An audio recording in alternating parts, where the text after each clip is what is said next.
हमारे YouTube channel में आपका स्वागत है। सब्सक्राइब करें, शेयर करें और लाइक जरूर करें।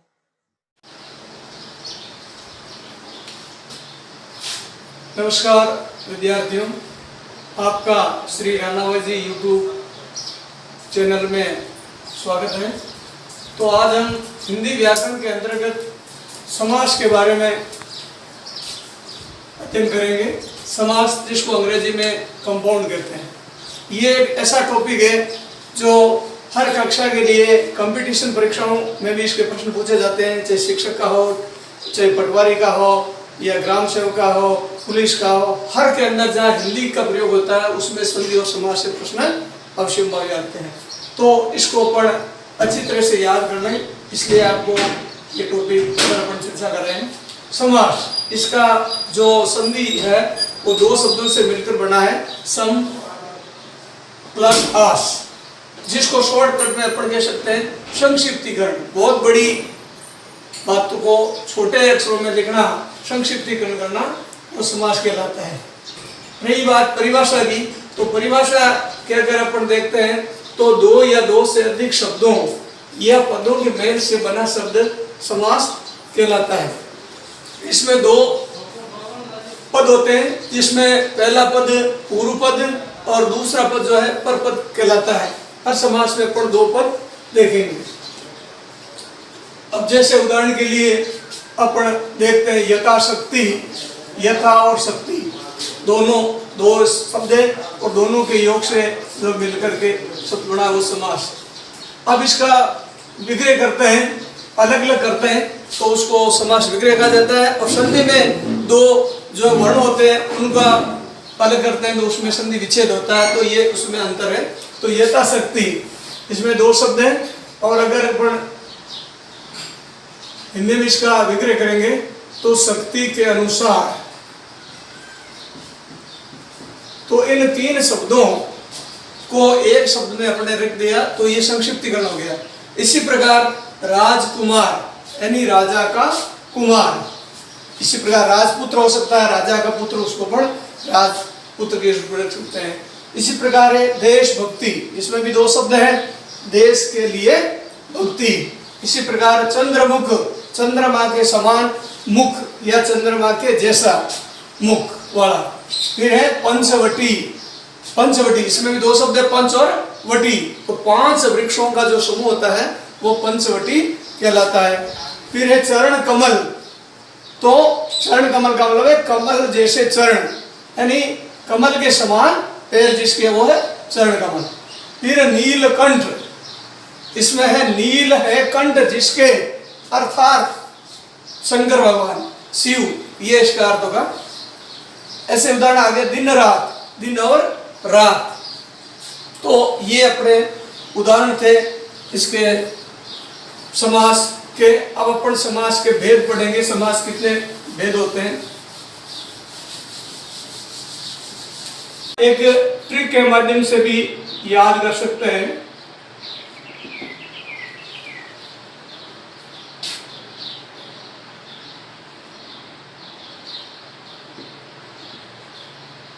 द्वंद्वी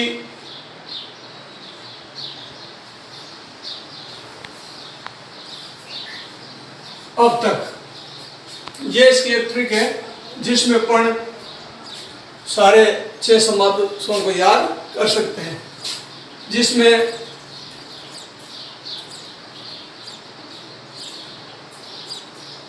पहला अपने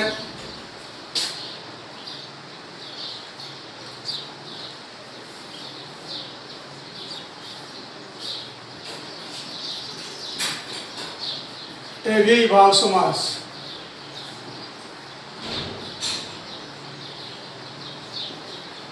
तत्पुरुष समास,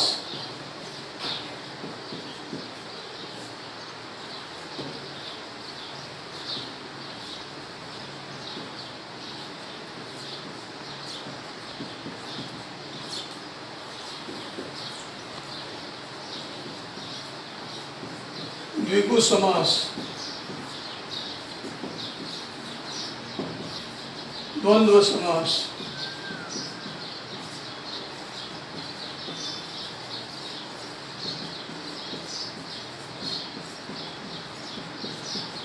बहुब्रीहि समास। तो ये कुल इसके 6 भाग हैं। अब इसको इस सूत्र के माध्यम से अपन जोड़ते हैं। तो जैसे द्व है, द्वार है, तो द्व किसके लिए आ गया?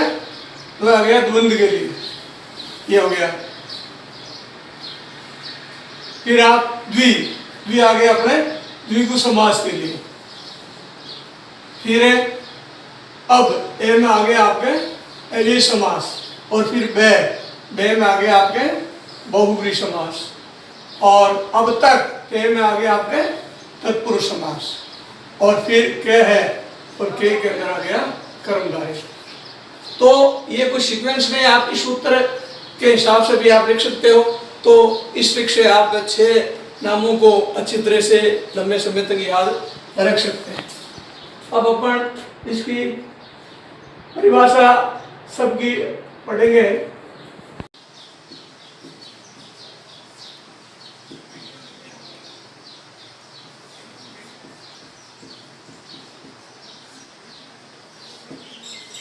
अविभाव समास यानी वह समास जिसमें पहला पद प्रधान होता है। जिस समास में पहला पद प्रधान होता है,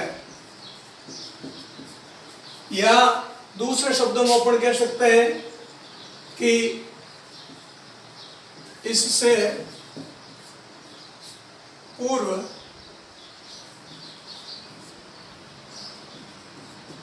उपसर्ग लगा रहता है। यह भी इसकी पहचान हो सकती है। पहला पद यानी 2 पद होगा, जिसमें पहला जो पद होगा उसकी प्राथमिकता होगी, वो प्रधानता रहेगी। या दूसरे शब्दों में कह सकते हैं इससे पूर्व उपसर्ग लगा रहता है। जैसे आपके यथाशक्ति, तो यहाँ 2 शब्द है, यथा और शक्ति। तो पहले जो शब्द है वो क्या है? यथा। तो इसका इसमें बोलबाला रहता है। और वैसे अगर ये मूल शब्द शक्ति है, शक्ति से पहले यथा शब्द जुड़ गया तो ये उपसर्ग का काम भी करेगा, और इसका विग्रह कर देंगे शक्ति के अनुसार।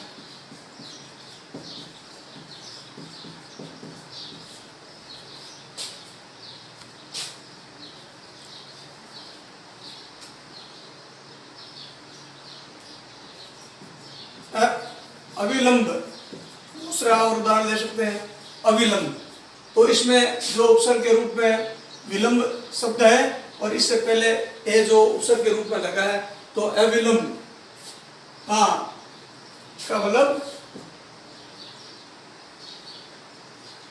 बिना विलंब के, बिना देरी के। विलंब का मतलब देरी, तो बिना देरी के।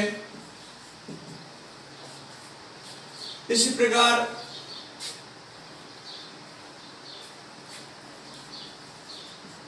हाथों हाथ, ये भी आपके, तो हाथ से हाथ।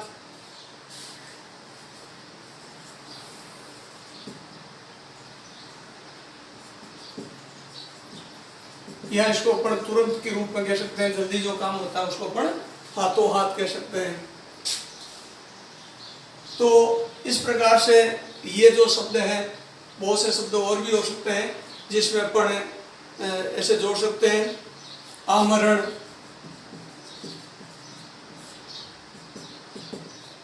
यानी मृत्यु तक। आजीवन, तो इसमें ये सारे उपसर्ग हो गए हैं। आजीवन, जीवन भर। तो इसे सोचता हूँ कि अब आपके समझ में आ गया होगा। तो इसके रटने की जरूरत नहीं है कि आप ये सोच लेते हो इसमें पहला पद प्रधान होता है, और ये पहला जो पद है वो अपने उपसर्ग के रूप में काम आते हैं। जैसे संस्कृत में होते हैं प्रे, प्रा, पसल, मानो, वनिस, निरदु, सुदूर, वी, आ, नी, यदि, अपनी, प्रति, परिश्रम, 22 उपसर्ग होते हैं। वो अलग अलग है। हिंदी में आपके अलग जो उपसर्ग होते हैं और दूसरी भाषा में अलग होते हैं। तो ये उपसर्ग के रूप में भी काम करते हैं, जिसे अपन पहले जान सकते हैं कि जिसमें पहले उपसर्ग लगा हुआ है उसमें अपन कह सकते हैं ये अनिर्वचनीय समास है। परीक्षा में ये पूछा जाता है ये लिख देते हैं यथाशक्ति। और इसमें कौन सा समास का प्रयोग किया गया है, तो इस उपसर्ग से दे करके अपन पता लगा सकते हैं। और पहले पद की प्रधानता को दे करके अपन कह सकते हैं कि इसमें जो है अव्ययभाव समास का प्रयोग किया गया। तत्पुरुष समास।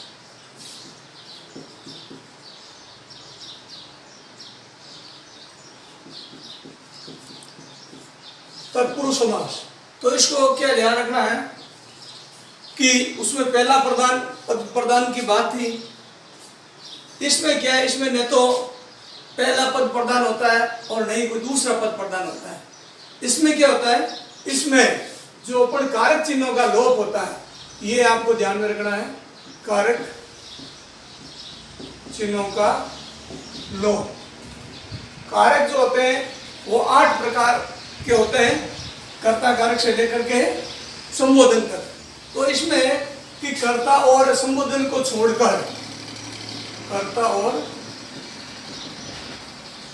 संबोधन को छोड़कर शेष कारक चिन्हों का लोप।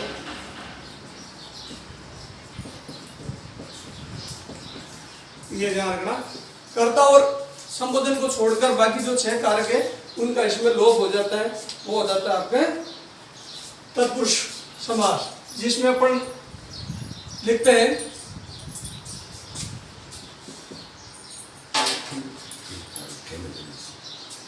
राजपुत्र। तो इसमें क्या हो जाएगा, इसके बीच में राज और पुत्र के बीच में जो कारक चिन्ह है उनका लोप है, वो है राजा का पुत्र। तो ये आपके संबंध कारक का के की ये किसके चिन्ह है, संबोधन कारक के चिन्ह है। तो ये इसमें इसका लोप हो गया है। इसी प्रकार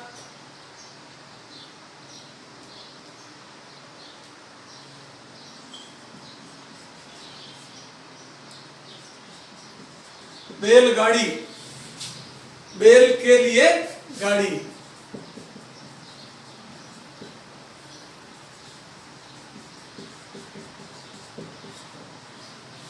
इसी प्रकार से आप वन गमन, तो इसमें केली के रूप में प्रयोग हो गया संप्रदान के चिन्हों का। वन गमन, वन में गमन, तो यह मैं अधिकरण कारक का इसमें प्रयोग हो गया। इसी प्रकार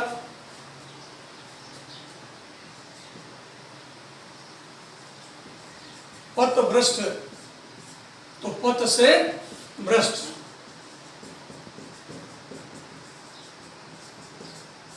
भ्रष्ट, तो इसमें से जो है अपादान कारक का इसमें प्रयोग हो गया है, वो अलग के अर्थ में।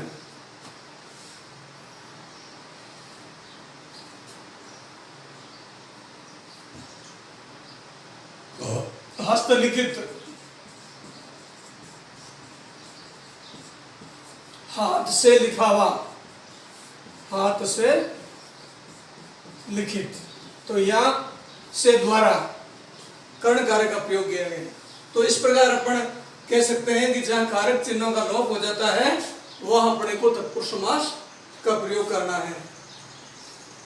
नेक्स्ट, अब इस समास में रटने की वजह आपको यह ध्यान रखना है, कर्मधारय समास।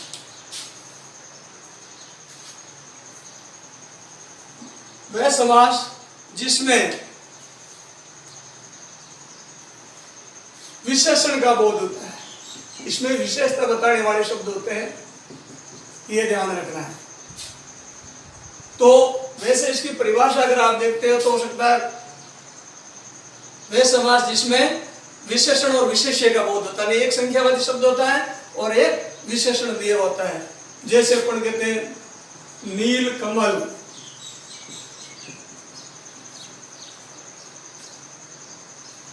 तो इसमें भी जो है विशेषता बताने वाले शब्द होते हैं। तो नील यानी नीला, कमल यानी कैसा कमल, नीला है, जो उसकी विशेषता बता रहा है। नील कमल, नील गाय, नील गाय होती है ना, जैसे अपने लोकल भाषा में रोज कहते हैं, ये नील गाय, तो ये नीली गाय हो गया। इसी प्रकार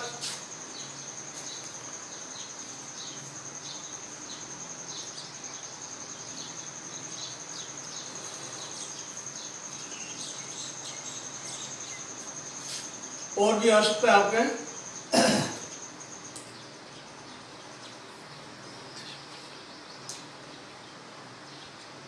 नीलकमल, काला कौवा,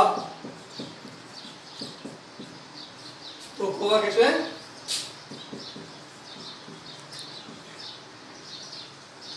काला जो आ गया ये विशेष शब्द हो गया, और कौवा है ही, तो काला कौवा ये इसका विग्रह के रूप में पढ़, तो ये एक संज्ञावाचक शब्द है, और एक ये पहला हो गया।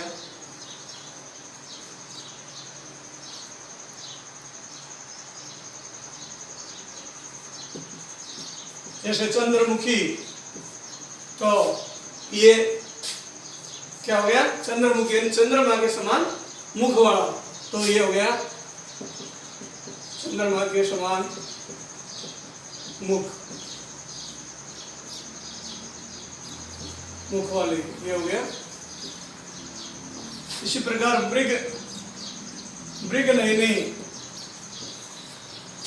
तो ये विशेषता हो गई, आंख कैसी है, ऋणी जैसी आंख, मृग नयनी, तो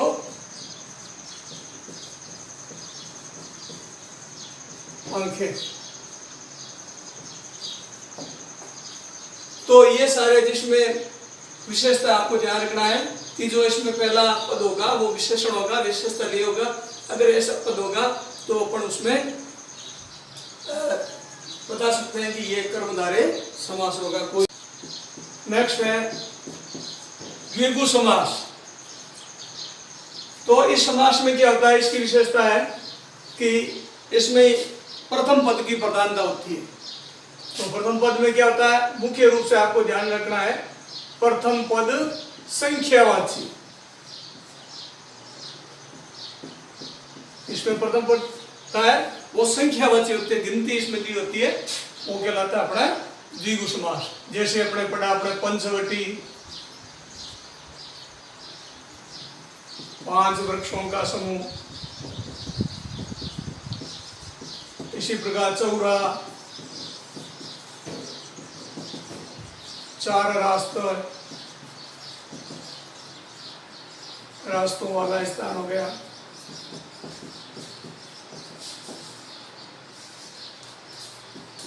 त्रिभुज, 3 भुजाओं वाली आकृति,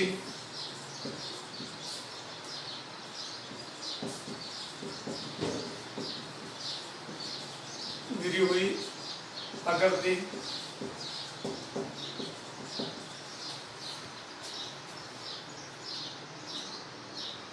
इसी प्रकार और भी इसमें अपन देख सकते हैं। इसके उदाहरण चौराहा, तिराहा, अष्टभुज, पंचभुज, षटभुज,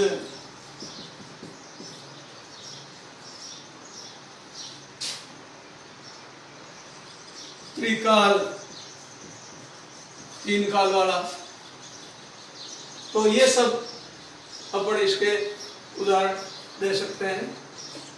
चतुर्भुज, 4 भुजाओं वाला, तो ये सारे इसके उदाहरण हैं जिसमें पहला पद होता है संख्यावाची, उसमें अपन करेंगे द्विगु समास। द्वंद्व समास,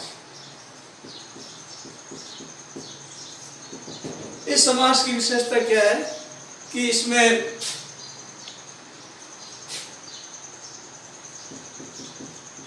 और शब्द का जो है लोप होता है, यानी इसके बीच में वो शब्द का लोप हो जाता है, और ये जो शब्द होते हैं इसमें जो है योजक चिन्ह का प्रयोग इसमें होता है। जैसे दिन रात, तो इसका अगर विग्रह करेंगे तो क्या जाएगा, दिन और रात। इसी प्रकार पाप पुण्य, पाप और पुण्य। इसी प्रकार से राजा रंग, राजा और रंग, पिता पुत्र,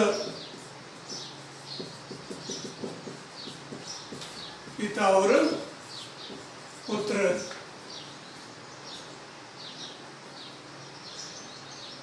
तो ये सारे अपन उदाहरण दे सकते हैं और ये आपस में एक दूसरे से विपरीत अर्थ लिए होते हैं। इसी प्रकार जैसे सीता राम, तो इसमें भी दो है, सीता और राम।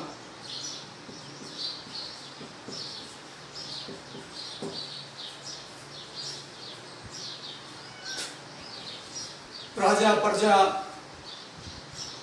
सुख दुख, ये सारे इसके उदाहरण अपन ले सकते हैं, जिसके अंदर अपन योजक चिन्ह का भी प्रयोग है और एक दूसरे के विपरीत भाव लिए हुए होते हैं।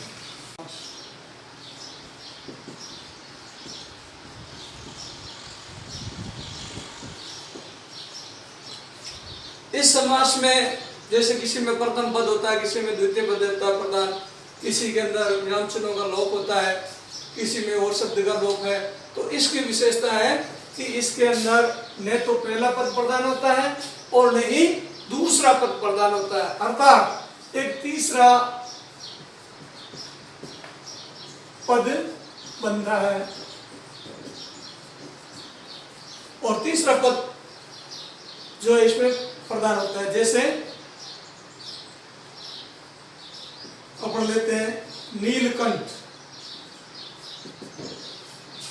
तो ये जैसे दो शब्द है नील और कंठ, नीलाकंठ, इससे कोई मतलब नहीं है, तो दोनों ही पद प्रधान नहीं, इसमें हो जाएगा नीला है कंठ,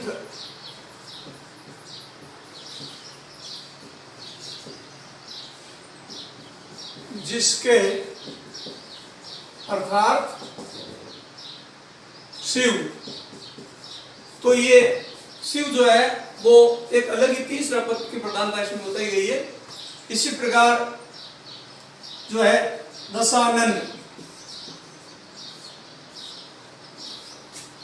तो 10 आनन वाला, 10 मुख वाला, 10 है मुख जिसके, अर्थात रावण। इसी प्रकार वीणा पाणी,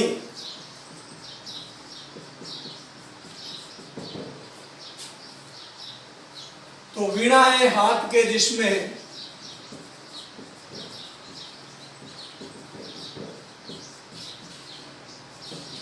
जिसके, तो हो जाएगा इसमें आपके नारद जी भी हो सकते हैं, मां सरस्वती भी हो सकती है। तो ये आपके चतुर्भुज, 4 भुजाओं से 4 है भुजाएं जिसके,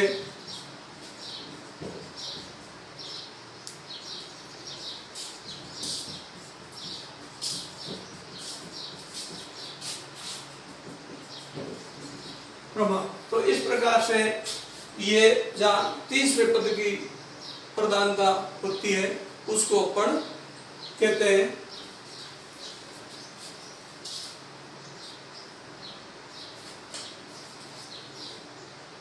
बहुब्रीहि समास। अब कई बार प्रश्न ऐसा आता है कि आपका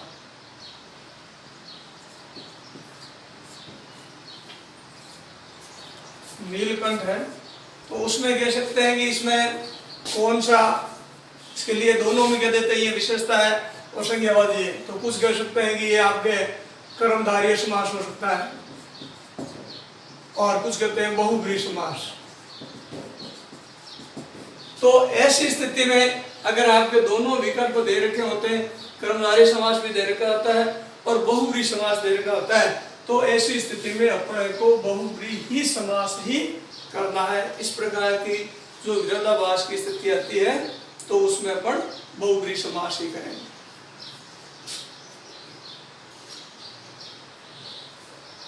इसी तरह से आपके कई बार उसमें हो जाता है योजक चिन्हों की बात, जैसे हाथों हाथ,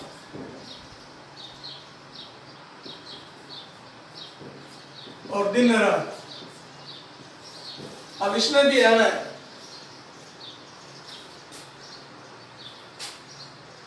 योजक, इसमें यार हाइपन, इसमें ही हाइपन दे रखा है योजक चिन्ह, परंतु इन दोनों में अंतर है, क्योंकि जब दोनों एक जैसे समानार्थी शब्द पाए जाते हैं तो उसके अंतर्गत जो है अव्ययी भाव समास होगा।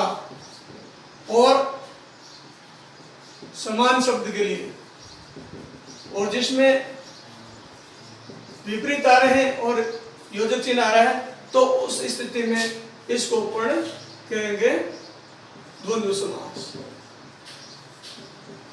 तो ऐसे आपके बहुत से और भी उदाहरण मिल सकते हैं जिसमें अगर समानार्थक शब्द है तो उसमें आप जो योजक वाला चिन्ह है उसमें अपन अव्ययी भाव समास करेंगे, और जिसमें एक दूसरे के विपरीत की बात होती है वहां अपन द्वंद्व समास करेंगे। आती है तो इसको अधिक से अधिक लाइक करें, सब्सक्राइब करें और शेयर करें। जय हिंद।